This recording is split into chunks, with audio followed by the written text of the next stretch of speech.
കേൾക്കണം കേട്ടോ. ഇത് വിവാഹം കഴിഞ്ഞവർക്കും വിവാഹം കഴിക്കാൻ പോകുന്നവർക്കും ഒക്കെ 100% ഉപകാരപ്പെടുന്നുള്ളത് ഉറപ്പാണ്. നിങ്ങളിത് മുഴുവൻ കേട്ടിട്ട് ഒരു ഉപകാരം എനിക്ക് ഇതിൽ നിന്ന് കിട്ടിയില്ല എന്നുണ്ടെങ്കിൽ നിങ്ങൾ എന്നെ അറിയിച്ചാൽ മതി. നിങ്ങൾ പറയുന്നത് എന്തും തരാൻ ഞാൻ തയ്യാറാണ്. അപ്പൊ നമുക്ക് വിഷയത്തിലേക്ക് കിടക്കാം. ഒരു സഹോദരി സങ്കടപ്പെട്ട് പറയുന്ന ഒരു കാര്യം ഇങ്ങനെ കേൾക്കാനിടയായി. അവർ പറയാണ്, അവർ ജനിച്ചത് സാമ്പത്തികമായി അത്യാവശ്യം സ്വത്തൊക്കെ ഉള്ള ഒരു ഡിഗ്നിറ്റിയൊക്കെ ഉള്ള ഒരു കുടുംബത്തിലാണ്. ചെറുപ്പത്തിൽ തന്നെ പാപ്പ മരണപ്പെട്ടു പോയി. 3 ആങ്ങളമാര് ചേർന്നാണ് ഈ പൊന്നനുജത്തിയെ വളർത്തിക്കൊണ്ടുവന്നത്. അങ്ങനെ അവള് നന്നായി പഠിച്ചു, ഒരു അധ്യാപികയായി മാറി, നല്ലൊരു ടീച്ചറായി മാറി. ടീച്ചർ ഉദ്യോഗം കിട്ടിയതിന് ശേഷമാണ് ഇവരുടെ വിവാഹം നടക്കുന്നത്. അവർ പറയുന്നുണ്ട്, എൻ്റെ ആങ്ങളമാര് നോക്കിയത് സ്വത്തുള്ള ഒരാളെയല്ല, എന്നെ സ്നേഹത്തോടെ ചേർത്ത് പിടിക്കുന്ന, എനിക്ക് എന്താഗ്രഹമുണ്ടെങ്കിലും സാധിച്ചു തരാൻ പറ്റിയില്ലെങ്കിലും എന്നെ ഒന്ന് നെഞ്ചോട് ചേർത്ത് നിർത്തിയിട്ട്, മോളെ നമുക്കത് ശരിയാക്കി തരാം, നമുക്കതൊക്കെ റെഡിയാക്കാം എന്ന് പറഞ്ഞ് എന്നെ ചേർത്ത് പിടിക്കുന്ന ഒരു മനുഷ്യനെയാണ്. അങ്ങനെയാണ് എൻ്റെ ആങ്ങളമാർ ആഗ്രഹിച്ചത്. അങ്ങനെ തന്നെ ഒരു മനുഷ്യനെ അവർ കണ്ടെത്തി. അയാൾക്ക് സാമ്പത്തികമൊന്നും ഇല്ല കേട്ടോ, പക്ഷെ പ്രത്യക്ഷത്തിൽ അയാളെ കണ്ടാൽ നല്ലൊരു ഡീസൻ്റായ മാന്യനായ വ്യക്തിത്വമാണ്. അതുകൊണ്ട് തന്നെ കൂടുതലൊന്നും ആലോചിച്ചില്ല. നമുക്കാരുടെയും ഉള്ളു കയറി പരിശോധിക്കാൻ പറ്റൂലല്ലോ. അതുകൊണ്ട് കൂടുതലൊന്നും ആലോചിക്കാതെ ഞാൻ അയാളെ വിവാഹം കഴിക്കാം. എന്നെ അയാളെ വിവാഹം ചെയ്തു. അങ്ങനെ വിവാഹമൊക്കെ കഴിഞ്ഞു. 2-3 കൊല്ലം ഒരു കുഴപ്പമുണ്ടായിരുന്നില്ല. എന്നോട് വളരെ സ്നേഹമൊക്കെ കാണിച്ചു കേട്ടോ അയാള്. അങ്ങനെ ഞങ്ങൾ 2-3 കൊല്ലം സന്തോഷമായിട്ട് ജീവിച്ചു. ഒരു 3 കൊല്ലമൊക്കെ കഴിഞ്ഞപ്പോൾ ഇയാൾക്ക് പതിയെ ഒരു വിമ്മിഷ്ടം അനുഭവപ്പെടാൻ തുടങ്ങി. ഈ 2-3 കൊല്ലത്തിനിടക്ക് ഒരുപാട് സ്വത്ത് എൻ്റെ വീട്ടിൽ നിന്ന് ഇയാൾക്ക് കിട്ടിയിട്ടുണ്ട്. സ്വന്തമായിട്ട് വീടില്ലാതിരുന്ന ഇദ്ദേഹത്തിന് ഒരു വീട് വെച്ച് കൊടുത്തത് എൻ്റെ ആങ്ങളമാരാണ്. അങ്ങനെ പുള്ളിക്ക് പതിയെ വീട്ടിൽ നിന്നുള്ള വരായിക കുറഞ്ഞപ്പോൾ ബിസിനസ് ആവശ്യത്തിനാണ്, കച്ചവടത്തിനാണെന്നൊക്കെ പറഞ്ഞ് എന്നോട് ചോദിക്കും. അപ്പം എൻ്റെ ശരീരത്തിലുള്ള സ്വർണ്ണങ്ങൾ ഓരോന്നായി ഞാനിങ്ങനെ ഊരിക്കൊടുക്കും. എൻ്റെ ഭർത്താവിൻ്റെ ബിസിനസ്സിനല്ലേ, അത് നന്നായാൽ ഉപകരിക്കുക നമുക്ക് എല്ലാവർക്കും അല്ലേ, ഞങ്ങളുടെ കുടുംബത്തിന് മുഴുവനല്ലേ എന്ന് കരുതിയിട്ട് ഞാനതിങ്ങനെ ഊരിക്കൊടുക്കുമായിരുന്നു. അങ്ങനെ എൻ്റെ സ്വർണം മുഴുവൻ തീർന്നു. അങ്ങനെ ഇപ്പോൾ ഈ കുറച്ച് വർഷങ്ങൾ കഴിഞ്ഞു. ഇപ്പോൾ എൻ്റെ ഭർത്താവ് എന്നോട് മിണ്ടുന്നില്ല. ഒരുപാട് സ്നേഹം കാണിക്കുന്നില്ല എന്നല്ല ഈ പറയുന്നതിൻ്റെ അർത്ഥം. തീരെ സ്നേഹം കാണിക്കുന്നില്ല. പാതിരാത്രി വീട്ടിലേക്ക് വരും. വെളുപ്പിനെ ചിലപ്പോൾ ഞാൻ എഴുന്നേൽക്കുന്നതിന് മുമ്പ് പുള്ളി എണീറ്റങ്ങ് പോകും. ഒരു 5 മിനിറ്റ് എൻ്റെ അടുത്തിരിക്കാൻ എൻ്റെ ഭർത്താവിന് ഇപ്പം സമയമില്ല. ഒന്ന് എന്നെ ചേർത്ത് പിടിച്ചിട്ട് എന്തൊക്കെയുണ്ട് മോളെ വിശേഷങ്ങളെന്ന് ചോദിക്കാൻ അദ്ദേഹത്തിന് ടൈമില്ല. ഞാൻ ഒരുപാട് ആഗ്രഹിക്കുന്നൊരു കുട്ടിയാണ്, ഞാൻ ഒരുപാട് ആഗ്രഹിക്കുന്നൊരു സ്ത്രീയാണ്. അത് സ്വത്തൊന്നുമല്ല ഞാൻ ആഗ്രഹിക്കുന്നത്. ഞാനിങ്ങനെ അടുക്കളയിൽ നിൽക്കുമ്പോൾ, കിച്ചണിൽ നിൽക്കുമ്പോൾ എൻ്റെ പിന്നിലൂടെ വന്ന് എന്നെ നെഞ്ചോടൊന്ന് അണച്ചു പിടിക്കുന്ന ഒരു ഭർത്താവ്. അങ്ങനെ ആയിരുന്നു ആദ്യത്തെ 1-2 കൊല്ലമൊക്കെ എൻ്റെ ഹസ്ബൻഡ്. എന്നാൽ ഇപ്പോൾ അടുക്കളയിൽ പോയിട്ട് വീട്ടിലേക്ക് പോലും ശരിക്കും വരുന്നില്ല. അപ്പോൾ എനിക്ക് മനസ്സിലായി, അദ്ദേഹം സ്നേഹിച്ചത് എന്നെയല്ല, എൻ്റെ സ്വത്തിനെയാണ്. പിന്നെ ഇടയ്ക്കിടയ്ക്ക് എൻ്റെ ശരീരത്തെയും അത് മതി അദ്ദേഹത്തിന്. എൻ്റെ പുഞ്ചിരി അവിടെ പ്രശ്നമല്ല, എൻ്റെ സമ്മതം അവിടെ പ്രശ്നമല്ല. ഞാൻ അദ്ദേഹവുമായി ആ ഒരു സാഹചര്യത്തിൽ പൊരുത്തപ്പെട്ടു പോകാൻ പറ്റിയൊരു സിറ്റുവേഷനിലാണോ അദ്ദേഹം എൻ്റെ ശരീരത്തെ ആഗ്രഹിക്കുന്നത് എന്നൊന്നും അദ്ദേഹത്തെ അവിടെ വിലക്കിയിട്ടില്ല. അദ്ദേഹം വരും, അദ്ദേഹത്തിൻ്റെ കാര്യം കഴിഞ്ഞ് പോവും. ഇങ്ങനെയൊക്കെയാണ് എൻ്റെ ഇപ്പോഴത്തെ അവസ്ഥ എന്നൊരു സഹോദരി പറയുന്നത് കേട്ടു. ഇതൊരു സഹോദരിയുടെ കാര്യമല്ല കേട്ടോ ഈ പറയുന്നേ. നമ്മുടെ ഒരു സത്യസരണി പ്രാർത്ഥന മജ്‌ലിസ് തുടങ്ങിയതിന് ശേഷം എത്രയോ സഹോദരിമാര് ഇതുപോലുള്ള വിഷയങ്ങൾ പറഞ്ഞ് കരഞ്ഞിട്ടുണ്ടെന്നറിയോ. ഉസ്താദേ, എൻ്റെ ഭർത്താവിന് ഭയങ്കര സ്നേഹമായിരുന്നു, ഇപ്പം എന്നെ വേണ്ടാതായി, മക്കളൊക്കെ വലുതായി, ഞങ്ങൾക്കിടയിൽ ഒന്നുമില്ല ഉസ്താദേ, ഞങ്ങൾക്കിടയിൽ ഒന്നുമില്ല, ചിരിക്കാറില്ല, ഒരു തമാശ പറയില്ല, എന്നോട് മിണ്ടില്ല, എപ്പോഴും എന്നോട് ഇങ്ങനെ ദേഷ്യപ്പെട്ട് ഇങ്ങനെ നോക്കുന്നൊരു മുഖഭാവവും കൊണ്ട് നടക്കുക. ഞാൻ എന്ത് ചെയ്തിട്ടാന്നറിയില്ല. എൻ്റെ കയ്യിൽ ആഭരണങ്ങളൊന്നുമില്ല, എല്ലാം മൂപ്പര് കൊണ്ടുപോയി വിറ്റു, ഞാനൊന്നും പറഞ്ഞിട്ടില്ല, തടഞ്ഞിട്ടില്ല. ഇങ്ങനെ പറഞ്ഞ് കരയുന്ന സഹോദരിമാര് ധാരാളമുണ്ട്. ഈ ശബ്ദം കേൾക്കുന്നവരിൽ തന്നെ ധാരാളം ഉണ്ടാകുമെന്ന് എനിക്കറിയാം. ഞാൻ പറയട്ടെ, നിങ്ങൾ എന്താ ഇതിന് പ്രതിവിധി കാണുന്നേ? ഇതിപ്പോ ഈ പറയുന്നത് ചെറിയ പിണക്കങ്ങളൊക്കെ നമ്മുടെ ജീവിതത്തിൽ ഉണ്ടാകൂലേ? ചെറിയ പിണക്കങ്ങൾ, നമ്മുടെയൊക്കെ നാട്ടിൽ ഊച്ചിപ്പിണക്കം എന്നൊക്കെ പറയാം. അങ്ങോട്ടും ഇങ്ങോട്ടൊക്കെ ചെറുതായിട്ടൊന്ന് പിണങ്ങും. അതൊക്കെ വേണം കേട്ടോ. പിണക്കില്ലാത്ത ജീവിതം ഒരു രസം ഉണ്ടാവില്ല. അതിനർത്ഥം എപ്പോഴും ഡെയിലി ഇടിയും പിടിയൊക്കെ ആകണം എന്നല്ല ഈ പറയുന്നത്. ചെറിയ പിണക്കങ്ങൾ അങ്ങോട്ടും ഇങ്ങോട്ടൊക്കെ ഉണ്ടാകണം. ഇടയ്ക്ക് ഒരാൾ ചെന്ന് മിണ്ടണം, അടുത്ത തവണ ഭർത്താവ് ചെന്ന് മിണ്ടണം. അങ്ങോട്ടും ഇങ്ങോട്ടും പൊരുത്തപ്പെട്ട് ഒരാൾ നല്ല അവകാശങ്ങൾ, തൻ്റെ ഇണയ്ക്കും തൻ്റെ നല്ല പാതിക്കും തനിക്കുള്ളതുപോലെ തന്നെ അവകാശങ്ങൾ ഉണ്ടെന്ന് മനസ്സിലാക്കി പരസ്പരം അങ്ങോട്ടും ഇങ്ങോട്ടും സൂപ്പറായി ഇടപഴകി ജീവിക്കുമ്പോഴാണ് ആ ജീവിതത്തിൽ അർത്ഥം ഉണ്ടായിത്തീരുക. ഇത് ആ വഴക്കിനെ കുറിച്ചല്ല. ഇത് ഭർത്താവ് തന്നോട് ഒരു താല്പര്യവും കാണിക്കുന്നില്ല, തൻ്റെ സ്വത്തും തൻ്റെ ശരീരം അല്ലാതെ തൻ്റെ മനസ്സിനെ കുറിച്ച് ഭർത്താവിന് ചിന്തയില്ല. അങ്ങനെയുള്ള ഭർത്താവിനോട് ഭാര്യമാര് ചെയ്യുന്ന എന്താ? എപ്പോഴും പോയി അയാളുടെ കാല് പിടിക്കും. ഒന്നും മിണ്ടിക്കൂടെ? ഒരു 5 മിനിറ്റ് എനിക്ക് വേണ്ടി ഒന്ന് സ്പെൻഡ് ചെയ്തൂടെ? നിങ്ങൾക്ക് എന്താ ഇത്ര തിരക്ക്? 5 മിനിറ്റ് എന്നോടൊന്ന് ചിരിക്കാൻ പോലും നിങ്ങൾക്ക് പറ്റൂലേ? ഒന്ന് മിണ്ടിക്ക, അല്ലെങ്കിൽ ഒന്ന് മിണ്ടി ചേട്ടാ. പറയാറില്ലേ നമ്മള്? പറയാറില്ലേ സഹോദരിമാര്? ഒന്ന് മിണ്ടിക്കൂടെ? പലരും പറയുന്ന കഥകളാട്ടോ അതൊക്കെ. പലരും നമ്മോട് പറഞ്ഞിങ്ങനെ ദ്വാരക്കാൻ പറയുമ്പോൾ, പ്രാർത്ഥിക്കാൻ പറയുമ്പോൾ നമ്മോട് പറയുന്ന വാചകങ്ങളാണ്. ഞാൻ പറഞ്ഞിട്ടുണ്ട് ഉസ്താദെ, എൻ്റെ കടക്കാല് ഞാനിങ്ങനെ കെട്ടിപ്പിടിച്ചിട്ടുണ്ട്. ഒന്നും മിണ്ടിക്കാക്ക, ഒന്നും മിണ്ടിക്കാക്ക. രാത്രി 12 മണിക്കാട്ടോ വീട്ടിലേക്ക് വരുന്ന എൻ്റെ ഇക്ക. രാവിലെ വെളുപ്പിന് പോവുകയും ചെയ്യും. കാല് പിടിച്ച് ഞാൻ കരഞ്ഞിട്ടുണ്ട്. ഒന്നും മിണ്ടിക്കൂടെ? മിണ്ടിയില്ലേ മൂപ്പര്?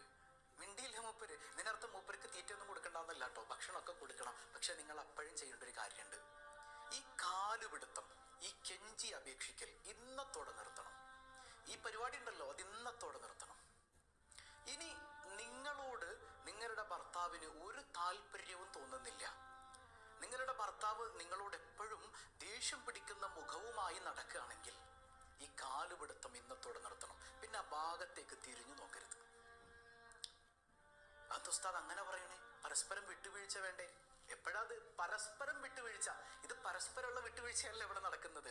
ഇവിടെ തൻ്റെ ഭാര്യയെ അടിമയായി കണ്ട്, അവളേതോ ഒരു അന്യഗ്രഹത്തിൽ നിന്ന് വന്നൊരു ജീവിയെ പോലെ അവളെ കണ്ട് അവക്കൊരവകാശവും ഇല്ലാത്ത രീതിയിൽ അവളോട് ഇങ്ങനെ ക്രൂരമായി പെരുമാറുമ്പോ അവനോട് പിന്നെ ചെന്ന് കാലു പിടിക്കുന്നതിന്റെ അർത്ഥം എന്താ?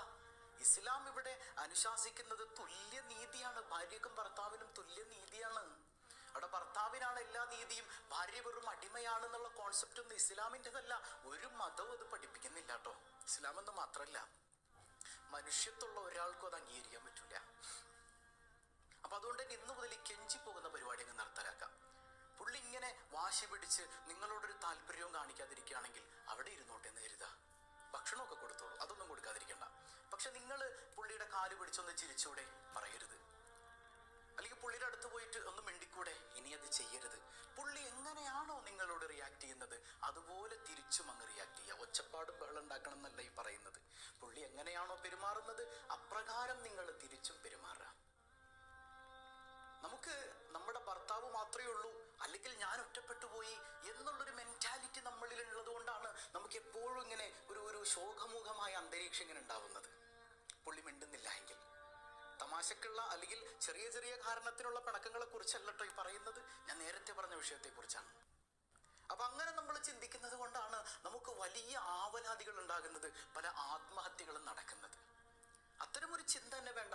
ഭർത്താവ് മരിച്ചുപോയ ഭാര്യമാരിവിടെ ജീവിക്കുന്നില്ലേ? അവരും ഭർത്താവിൻ്റെ ഒപ്പം കബറിലേക്ക് എടുത്ത് ചാടുകയാണോ? അല്ലല്ലോ. അവളത് സർവൈവ് ചെയ്ത് ജീവിക്കുന്നില്ലേ? നീ ആദ്യം നിന്റെ ശരീരത്തെ ബഹുമാനിക്കാൻ പഠിക്കണം. ഒരു സെൽഫ് റെസ്പെക്ട് നിന്നിൽ ഉണ്ടാക്കിയെടുക്കണം. അതൊരിക്കലും അഹങ്കാരമല്ല കേട്ടോ. നിന്റെ ശരീരത്തെ നീ ആദ്യം ബഹുമാനിക്കാൻ പഠിക്കണം. നിനക്കൊരു വിലയുണ്ട്, നിനക്കൊരു വാല്യൂ ഉണ്ട്. അത് ആരുടെയും കാലിന്റെ അടിയിൽ വെച്ച് കൊടുക്കേണ്ട ആവശ്യമൊന്നുമില്ല. അത് ആരുടെയും കാലിന്റെ അടിയിൽ കൊണ്ടുപോയി വെക്കേണ്ടതില്ല. അതുകൊണ്ട് തന്നെ നിന്റെ ഭർത്താവ് ഇത്തരം പ്രവർത്തനങ്ങളുമായിട്ട് മുമ്പോട്ട് പോവുകയാണെങ്കിൽ നീയും അദ്ദേഹത്തോട് കാല് പിടിക്കാനോ കെഞ്ചാനോ പോകേണ്ടതില്ല. അപ്രകാരം പെരുമാറുക. അപ്പൊ നമുക്ക് സങ്കടം ഉണ്ടാവും, കാരണം നമ്മുടെ ഹസ്ബൻഡ് ആണല്ലോ. അപ്പോൾ ഒരു ഒറ്റപ്പെടൽ നമുക്ക് ആ സമയത്ത് അനുഭവപ്പെടും. അപ്പൊ നമ്മൾ ചെയ്യേണ്ട പരിപാടി, നമ്മുടെ മനസ്സിൽ ഉറങ്ങിക്കിടക്കുന്ന ഒരുപാട് കഴിവുകൾ ഉണ്ടാവും. ആ കഴിവുകളെയൊക്കെ പരിപോഷിപ്പിച്ചെടുക്കുക. ചെടി നടുക, അല്ലെങ്കിൽ നല്ല നല്ല കുക്കിംഗ് വെറൈറ്റീസ് ഒക്കെ നമ്മൾ ഉണ്ടാക്കുക, ചെയ്യുക. അതുപോലെ നമ്മുടെ കുടുംബക്കാരുമായി കൂടുതൽ ബന്ധം പുലർത്തുക. നമ്മുടെ കൂട്ടുകാരികൾ, നമ്മുടെ ഫ്രണ്ട്സ്, അവരുമായി കൂടുതൽ റിലേഷൻ വെക്കുക. കുടുംബക്കാരെ വിളിക്കുക. അങ്ങനെ തുടങ്ങി എപ്പോഴും നമ്മൾ ഓരോരോ കാര്യങ്ങളിൽ മിങ്കിളായിരുന്നാൽ ഇത്തരം മനസ്സിന്റെ പ്രതിസന്ധികളെ, മനസ്സിന്റെ പ്രയാസങ്ങളെയൊക്കെ നമുക്ക് മാറ്റി വെക്കാൻ പറ്റും. അതുപോലെ നമ്മുടെ ശരീരത്തിന്റെ സംരക്ഷണം. എന്റെ കെട്ടിയവനോട് മിണ്ടുന്നില്ല, എന്റെ ഭർത്താവ് സംസാരിക്കുന്നില്ല, പിന്നെ ഞാനെന്തിനാ എന്റെ ശരീരം ഭംഗിയായി സൂക്ഷിക്കുന്നേ? അല്ലടോ, തൻ്റെ ശരീരത്തിന് ഒരു റെസ്പെക്റ്റ് കൊടുക്കണം. തൻ്റെ ശരീരത്തെ താൻ ഭംഗിയായി സൂക്ഷിക്കണം. തൻ്റെ സൗന്ദര്യം കുറയുന്നുണ്ടോ എന്ന് താൻ എപ്പോഴും ഇങ്ങനെ നോക്കണം. തടി കൂടുന്നുണ്ടെങ്കിൽ തടി കുറയ്ക്കാനുള്ള മാർഗങ്ങൾ അന്വേഷിക്കണം. നല്ല നല്ല ഭക്ഷണങ്ങൾ കഴിക്കണം. മനസ്സിലാവുന്നുണ്ടോ? അദ്ദേഹം മിണ്ടുന്നില്ല എന്നതുകൊണ്ട് നിന്റെ ആരോഗ്യം നീ ക്ഷയിപ്പിച്ച് കളയാൻ പാടില്ല. ഇങ്ങനെയൊക്കെ ചെയ്താൽ സൈക്കോളജിക്കലി പറയട്ടെ, അദ്ദേഹത്തിൽ മാറ്റം ഉണ്ടാകും, നിന്റെ ഭർത്താവിൽ മാറ്റം ഉണ്ടാകും. നീ ഇങ്ങനെ ഒന്ന് ജീവിച്ചു നോക്കിയേ. അദ്ദേഹം നിന്നോട് കാണിക്കുന്ന ആ ഒരു മൈൻഡ് ചെയ്യാത്തൊരു, നെവർ മൈൻഡ് ചെയ്ത് നടക്കുന്ന ഒരു രൂപം ഉണ്ടല്ലോ, നീയും അങ്ങനെ നെവർ മൈൻഡ് ചെയ്ത് കഴിഞ്ഞാൽ പതിയെ പതിയെ അദ്ദേഹത്തിൽ മാറ്റം ഉണ്ടാകും. പതിയെ പതിയെ നിന്റെ അടുക്കലേക്ക് വരാൻ തുടങ്ങും. ഇതൊരുപാട് അനുഭവത്തിന്റെ വെളിച്ചത്തിൽ പറയാം. ഒരുപാട് ഡോക്ടേഴ്സുമായി, സൈക്കോളജിസ്റ്റുകളുമായി കൺസൾട്ട് ചെയ്തിട്ടുള്ളൊരു വിവരമാണ് നിങ്ങളുമായിട്ട് ഞാൻ ഷെയർ ചെയ്യുന്നത്. പല സൈക്കോളജിക്കൽ ക്ലാസ്സുകളിലും അല്ലെങ്കിൽ കൗൺസിലിംഗ് സെക്ഷനുകളിലൊക്കെ ഞങ്ങൾ ഡോക്ടേഴ്സിനൊപ്പം ഒരുമിച്ചിരുന്നിട്ടുണ്ട് തമിഴ്നാട്ടിൽ. പലരും ഇത്തരം സന്ദർഭങ്ങളിൽ വന്ന് പ്രയാസങ്ങൾ പറയുമ്പോൾ ഇങ്ങനെയുള്ള കാര്യങ്ങൾ തിരിച്ചങ്ങോട്ട് പറഞ്ഞു കൊടുക്കും. അവരിത് ജീവിതത്തിൽ പ്രാക്ടിക്കലാക്കി കൊണ്ടുവരുമ്പോൾ കുറേ നാളുകൾക്ക് ശേഷം ഞങ്ങളോട് പറഞ്ഞിട്ടുണ്ട്, സാർ വലിയ മാറ്റങ്ങൾ ഞങ്ങളുടെ ജീവിതത്തിൽ ഉണ്ടായിട്ടുണ്ട്. ഭർത്താവിന്റെ കള്ളുകുടി പോലും ഞാൻ ഇങ്ങനെ പ്രതികരിക്കുന്നത് കൊണ്ട് മാറിയിട്ടുണ്ട്. ഇങ്ങനെ പ്രതികരിക്കാന്ന് പറഞ്ഞാൽ ഭർത്താവിന്റെ കഴുത്തിന് ഒരു പിടിക്കാന്നല്ലോ പറയണേ. നമ്മൾ മൈൻഡ് ചെയ്യണ്ട, നമ്മൾ നെവർ മൈൻഡ് ചെയ്യാം. കാരണം അദ്ദേഹം അങ്ങനെ ദേഷ്യം പിടിച്ചിരുന്നത് കൊണ്ട്, ദേഷ്യം പിടിക്കാന്ന് പറഞ്ഞാൽ ഇപ്പോൾ ഒരു നല്ല കാര്യത്തിന് വേണ്ടി ദേഷ്യം പിടിക്കലോ ചെറിയ ചെറിയ വിഷയങ്ങളിലുള്ള ദേഷ്യപ്പെടലോ അല്ല. നിന്നെ വേണ്ട, നിന്നെ പരിപൂർണമായി അവഗണിച്ചുകൊണ്ട്, അവോയ്ഡ് ചെയ്തുകൊണ്ട് അവൻ നടക്കുമ്പോൾ, നിന്നെ ഒരു അടിമയായി കണ്ടുകൊണ്ട് നടക്കുമ്പോൾ അവന്റെ ദേഷ്യത്തെ നീ വില വെക്കേണ്ടതില്ല. മനസ്സിലാവുന്നുണ്ടോ? ആ ദേഷ്യം കാണുമ്പോഴേക്ക് നമ്മൾ പേടിച്ചു പറിച്ചു നിൽക്കേണ്ട ആവശ്യമൊന്നുമില്ല. നമ്മൾ അതുപോലെ തന്നെ മിണ്ടാതെ നെവർ മൈൻഡ് ചെയ്ത് അതിൽ വലിയ കാര്യമൊന്നുമില്ല എന്ന് മനസ്സിലാക്കി അങ്ങ് നടന്ന് നീങ്ങിയാൽ അദ്ദേഹത്തിൽ മാറ്റം ഉണ്ടാകും. അദ്ദേഹം നിന്നിലേക്ക് തന്നെ തിരിച്ചു വരുമെന്നത് 100% ഉറപ്പാണ്. അല്ലാഹു സുബ്ഹാന നല്ല ജീവിതം നമുക്ക് നൽകി അനുഗ്രഹിക്കുമാറാകട്ടെ. ഇടയ്ക്ക് ഞാനൊന്ന് ഓർമ്മിപ്പിക്കുന്നുണ്ട്, എൻ്റെ പല പ്രസംഗങ്ങളിൽ ഞാൻ പറഞ്ഞിട്ടുള്ളൊരു കാര്യമാണ്. മുൻപൊരു സത്യസരണി പ്രാർത്ഥനാ സദസ്സിൻ്റെ അടക്കം ഞാനിത് സൂചിപ്പിച്ചിട്ടുണ്ട്. ഒരിക്കൽ കൂടെ അതിൻ്റെ ചെറിയൊരു ഭാഗം ഞാൻ പറയട്ടെ. ഇത് എല്ലാ ഭാര്യയും ഭർത്താക്കന്മാരും കേൾക്കണം. കല്യാണം എന്ന് പറയുന്ന ഒരു ഏർപ്പാട് അത് വളരെ മഹത്തരമായ ഒരു കാര്യമാണ്. വളരെ മഹത്തരമായ ഒരു കാര്യം. അതിൽ ഏകദേശം ഒരു കാര്യം പറയുകയാണെങ്കിൽ, ഈ കല്യാണത്തിന് നമ്മൾ ഇടുന്ന ഒരു വെഡ്ഡിങ് റിംഗ് ഉണ്ടല്ലോ, ചിലരെങ്കിലും എൻഗേജ്മെന്റിന് മോതിരം കൈമാറാറുണ്ട്. ആ മോതിരത്തിന് പോലും വാല്യൂ ഉണ്ടെന്നാണ്. ഒരിക്കലും മാർപ്പാപ്പ അദ്ദേഹത്തിന്റെ സ്ഥാനാരോഹണ ചടങ്ങിൽ എല്ലാവരും അദ്ദേഹത്തിന്റെ കൈ പിടിച്ചിങ്ങനെ ചുംബിക്കുന്ന കൂട്ടത്തിൽ പ്രായം ചെന്ന ഒരു അമ്മയെ കണ്ടു. ആ അമ്മ അദ്ദേഹത്തിന്റെ കൈ പിടിക്കാൻ പോയപ്പോ അദ്ദേഹം കൈ മാറ്റിയിട്ട് ആ അമ്മയുടെ കയ്യിലെ ക്ലാവ് പിടിച്ചൊരു മോതിരം ഇങ്ങനെ ചുംബിക്കുകയാണ്. അത് അദ്ദേഹത്തിന്റെ അമ്മയായിരുന്നു. ആ ചുംബിച്ചത് അദ്ദേഹത്തിന്റെ അമ്മയുടെ വിവാഹ മോതിരവുമായിരുന്നു. മലേഷ്യയിൽ ഫ്ലൈറ്റ് അപകടം ഉണ്ടായി. ഒരുപാട് ആളുകൾ കൊല്ലപ്പെട്ടു. പകുതി ജീവനം കൊണ്ട് ചിലരെയൊക്കെ എടുത്തുകൊണ്ട് ഇങ്ങനെ പോകുന്ന വേളയിൽ ഒരു മനുഷ്യന്റെ അറ്റുപോകാറായ കൈ ഇങ്ങനെ താങ്ങി പിടിച്ചവനോട് പറയാണ്, please save my wedding ring. എന്റെ സ്വർണ്ണമോതിരം, എന്റെ വിവാഹമോതിരം, എന്റെ വിവാഹമോതിരം നീ ഒന്ന് സൂക്ഷിക്കണേ, അതൊന്ന് സൂക്ഷിക്കണേ, അത് കാത്തുരക്ഷിക്കണേ, അത് നഷ്ടപ്പെടുത്തരുതേ. ഏത് ബോധം അറ്റുപോകാറായ വേളയിൽ ജീവിതം തിരിച്ചു കിട്ടുമോ എന്ന പ്രതിസന്ധി ഘട്ടത്തിൽ അവന്റെ മനസ്സിലുള്ളത് ആ ഒരു വിവാഹമോതിരത്തെ കുറിച്ചാണ്. ഇസ്ലാമിൽ ഇതിന് സുന്ദരമായ കാഴ്ചപ്പാടുണ്ട്. ഞാൻ മുമ്പ് പറഞ്ഞിട്ടുണ്ട്, വമിൻ ആയാതിഹി, അള്ളാഹു ഖുർആനിൽ പറയാണ്, ഈ വിവാഹം എന്ന് പറയുന്ന ഏർപ്പാടുണ്ടല്ലോ അത് ദൈവിക ദൃഷ്ടാന്തമാണ്. ജസ്റ്റ് നോട്ട് എ ജോക്ക് അല്ലേ? അതൊരു കോമഡി അല്ല, അതൊരു തമാശയല്ല. അതിലൊരുപാട് മഹത്വങ്ങൾ അടങ്ങിയിട്ടുണ്ട്. അത് ദൈവിക ദൃഷ്ടാന്താണ്. മനുഷ്യരായ നിങ്ങൾക്ക് നിങ്ങളിൽ നിന്ന് തന്നെ നാം ഇണകളെ സൃഷ്ടിച്ചു. അതെന്തിനാ അള്ളാഹ് അങ്ങനെ പറഞ്ഞേ? മനുഷ്യന് മനുഷ്യനാണ് ഇണ അല്ലേ? പൂച്ചക്ക് പൂച്ചയാണ് ഇണ. അതുപോലെ മറ്റു മൃഗങ്ങൾക്ക് മറ്റു മൃഗങ്ങൾ തന്നെയാണ് ഇണ. ആ വർഗത്തിൽപ്പെട്ട ഒരു മൃഗം തന്നെയാണ് ഇണ. അതുപോലെ തന്നെ മനുഷ്യർക്ക് മനുഷ്യനാണ് ഇണ. എന്തിനാ അത് എടുത്തു പറഞ്ഞെന്നറിയോ? മനുഷ്യനായ നീ, ശ്രദ്ധിക്കണം കേട്ടോ, മനുഷ്യനായ നീ വിവാഹം കഴിക്കാൻ പോകുന്നത്, നിന്റെ ഇണയായി വരുന്നത് ഒരു മനുഷ്യൻ തന്നെയാണ്. നീ ഒരു പുരുഷനാണെങ്കിൽ നീ വിവാഹം കഴിക്കുന്നത് ഒരു മനുഷ്യ സ്ത്രീയെയാണ്. She's not your slave. അവൾ നിന്റെ അടിമയല്ല. അവൾ നിന്റെ അടിമയല്ല കേട്ടോ. അവൾ നിന്റെ വേലക്കാരിയല്ല. അവൾക്കൊരു ഐഡന്റിറ്റി ഉണ്ട്, അവൾക്കൊരു ഡിഗ്നിറ്റി ഉണ്ട്. അവളുടെ വാല്യൂ ഒരിക്കലും നഷ്ടപ്പെടുത്തുന്നവനായി നീ മാറാൻ പാടില്ല. അവളുടെ എല്ലാ അവകാശങ്ങളും വകവെച്ചുകൊണ്ട് അവളെ നീ ഇണയായി സ്വീകരിക്കുമ്പോഴാണ് നിന്റെ വിവാഹം ദൈവിക ദൃഷ്ടാന്തമായിട്ട് മാറുന്നത്. ഇത് അല്ലാഹു ഖുർആനിൽ പറഞ്ഞ കാര്യമാണ്. പക്ഷെ പലപ്പോഴും അങ്ങനെയൊന്നും അല്ല നടക്കുന്നത്. അവിടെ വിലയുള്ളത് പുരുഷന് മാത്രമാണ്. സ്ത്രീക്കൊരു വിലയില്ല, അവൾക്കൊരു സ്വാതന്ത്ര്യമില്ല. ഇസ്ലാം പല ഭാഗങ്ങളിലും കർശനമായ നിയന്ത്രണങ്ങൾ വെച്ചിട്ടുണ്ട്. പക്ഷേ അതൊന്നും അവളുടെ അവകാശങ്ങളെ ഹനിക്കുന്നതല്ല. ഒരു പെണ്ണിനെ കുറിച്ച് നിങ്ങളൊന്ന് ചിന്തിച്ചു നോക്കിയേ. ചെറുപ്പത്തിൽ അവൾ ആരാ? ഇന്നാളുടെ മകളാണ്. കുറച്ചുകൂടെ കഴിഞ്ഞാൽ ഇന്നാളുടെ പെങ്ങളാണ്. കുറച്ചുകൂടെ കഴിഞ്ഞാൽ ഇന്നാളുടെ ഭാര്യയാണ്. കുറച്ചുകൂടെ കഴിഞ്ഞാൽ ഇന്നാളുടെ ഉമ്മ വാഷി, അവളെവിടെയാണ്? അവളെവിടെയാണ്? ഏതൊരു ഭർത്താവിന്റെ അല്ലെങ്കിൽ ഏതൊരു ആണിന്റെ പിന്നിലും ഒരു വിജയ ശില്പിയായിക്കൊണ്ട് ഒരു പെണ്ണിന്റെ കൈയുണ്ടാകും. നമ്മൾ പലപ്പോഴും പറയാറുണ്ട്, അത് സത്യം തന്നെയാണ്, അത് സത്യമാണ്, വെറുതെ പറയല്ല. ചെറുപ്പത്തിലെ നമ്മോടൊപ്പം ഒരു പെങ്ങളായി അവളുണ്ടാകും, കുറച്ചുകൂടെ കഴിഞ്ഞാൽ അല്ലെങ്കിൽ നമ്മുടെ ഉമ്മയായി അവളുണ്ടാകും, അല്ലെങ്കിൽ നമ്മുടെ ഭാര്യയായി അവളുണ്ടാകും, അല്ലെങ്കിൽ മകളായിട്ട് അവളുണ്ടാകും. എപ്പോഴും ഒരു പുരുഷന് താങ്ങായിട്ട് ഒരു പെണ്ണുണ്ടെങ്കിൽ, ഒരു സ്ത്രീ ഉണ്ടെങ്കിൽ അവന്റെ വിജയം സുനിശ്ചിതമാണെന്ന് പല മഹത്തുക്കളും പറഞ്ഞതായിട്ട് കാണാൻ കഴിയും. ഏതായാലും അവൾക്ക് അവളുടേതായ ഒരു ഐഡന്റിറ്റി വകവെച്ചു കൊടുക്കേണ്ടതുണ്ട്.